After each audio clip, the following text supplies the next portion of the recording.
So, what's on tap for today, folks? Well, we have Senator Josh Hawley. He wants to introduce a bill called the PELOSI Act. And what the PELOSI Act is supposed to do is to prevent members of Congress, that's right, members of Congress in the House of Representatives, the Senate, in government, but primarily in Congress, to prevent them from trading stocks or owning stocks while they serve in Congress. And why is this so important?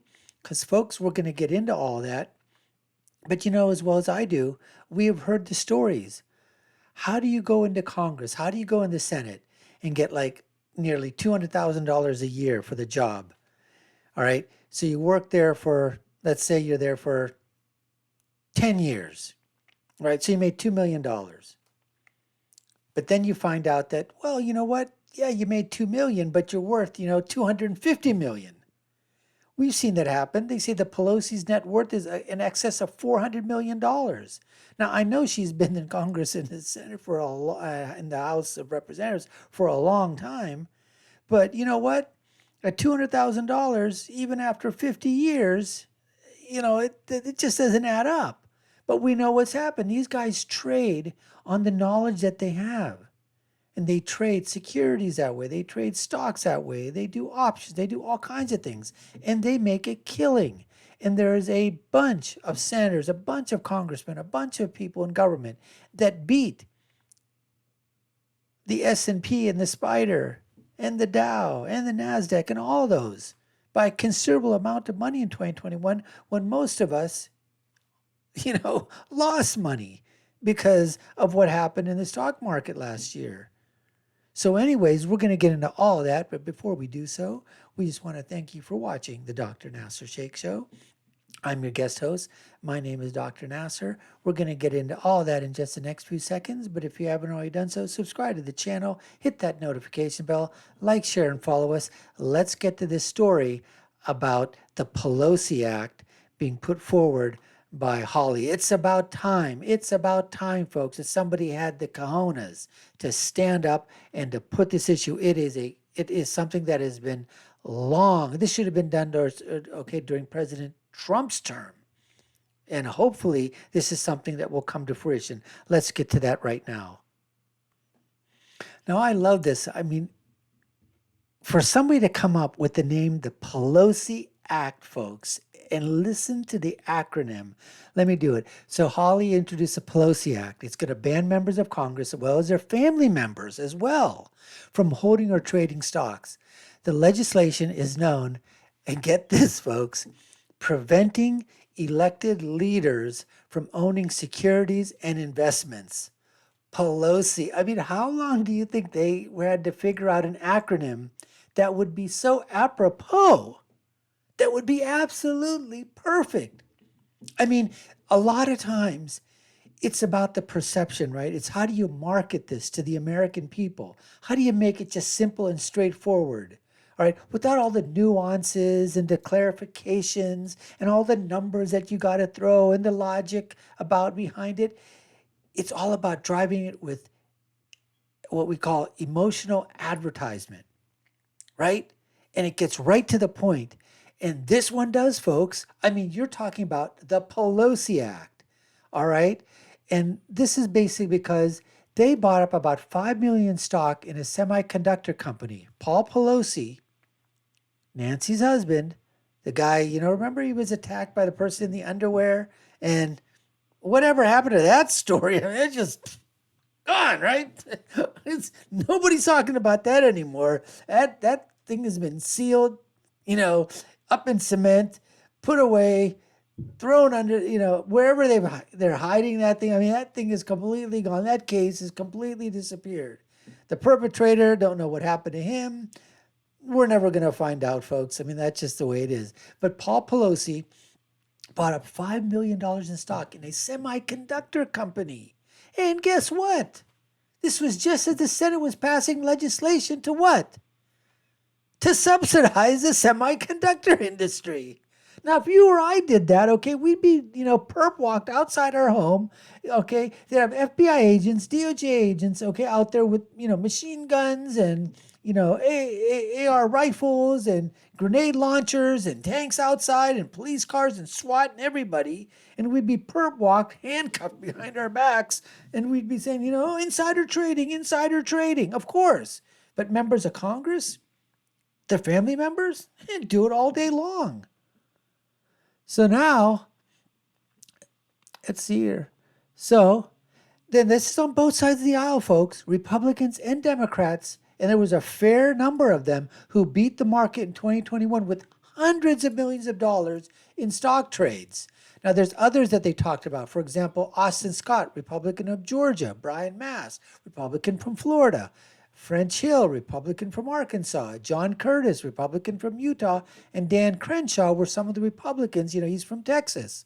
All right. Now, Hawley introduced similar legislation last year, said this practice has got to end, but it didn't go anywhere.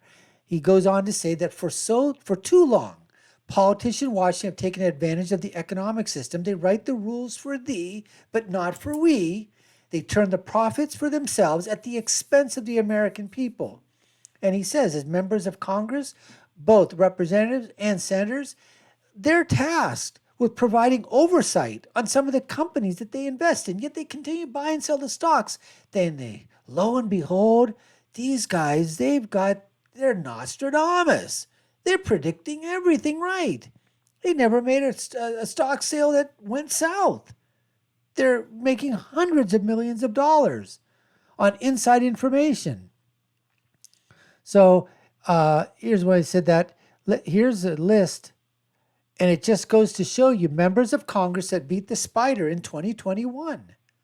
And here they are. The red bars designate a Republican person in Congress, and the blue. And who made the most?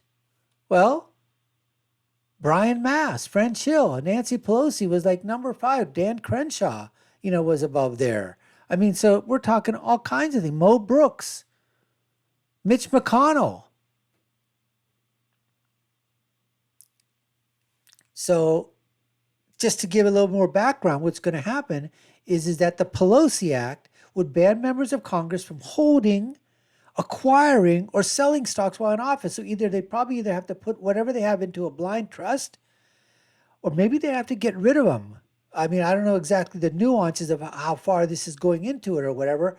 I would probably say that if it were me, I'd say, you know what? You got to put into a blind trust. You can't do anything with it. Nobody can touch it. It's just in there. You're in there for 2 years or 6 years or 4 years or 10, whatever it is, however long you're in. That's it. You can't do anything with what you have, and you can't continue to do anything while you're in office. You, family members, whatever. I think that's excellent.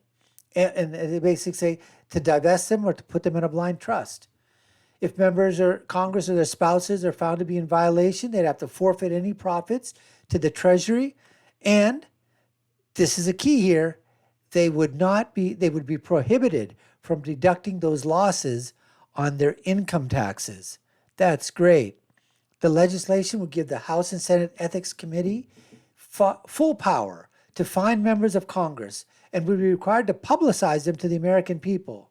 In other words, the GAO, the Government Accountability Office, would be required to audit members of Congress. I love this. This is great. Now, it says, while Wall Street and big tech work hand in hand with elected officials to enrich each other, that's, what's going on in the cesspool of Washington, D.C., Americans, hardworking, everyday, average Americans, they're the ones who are paying the price. He's saying the solution is clear. We must immediately and permanently ban all members of Congress from trading stocks. And the Trafalgar Group did a poll that showed that 76% believe Congress has an unfair advantage when it comes to the stock market. And only 5%, folks, I mean, that's unbelievable, 5%. I don't know who these 5 are. They support permitting congressional stock trading. I don't know who those 5% are, folks. You got to look around to see. Who are these idiots, these 5%? I mean, you always have in every poll, you've always got those outliers, those outlying idiots, those morons who don't have a freaking clue. Okay? That's them. Anyways, this is great. The Pelosi Act, I love it. I hope it's going to do something this time. I hope it passes the Senate, passes in the House of Representatives. I think that any senator or any congressman that doesn't vote for this needs to be publicly shamed. It needs to go to Biden's desk. Biden needs to sign it. And I think this is a winning strategy. I think it's going to be bipartisan because I think it's going to be very hard for any congressman or any senator or anybody to defend.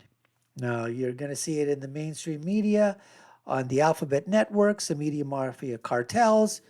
Let's see what they have to say about it. I'd really like to know what the business pundits on the left stream, the mainstream media, are going to be saying about this.